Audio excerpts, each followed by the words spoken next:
Hey guys, in this video I will show you how to lock players in Dream League Soccer. So let's go to the transfers market. And as you see a lot of players. So basically you want to bulk, or when you want to bulk, you want to buy Walker, for example.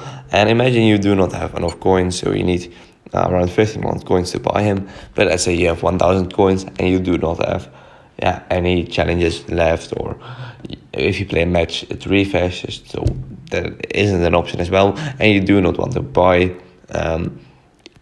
you do not want to buy coins through real money. So basically you need to tap on Walker, and as you can see, you can lock the player for 20 gems. So locking the player will hold them in the transfer market for 1 day. So basically when you lock them, you can play matches, you can earn extra money, you can earn that 1500 bricks coins, and this way you can still buy Walker and it's not gone after you play the match. So that is really nice. So basically lock a player.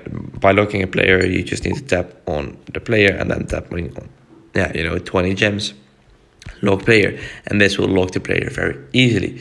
So I hope this video is helpful. If so, please subscribe to the channel and I see you in the next video. Bye bye.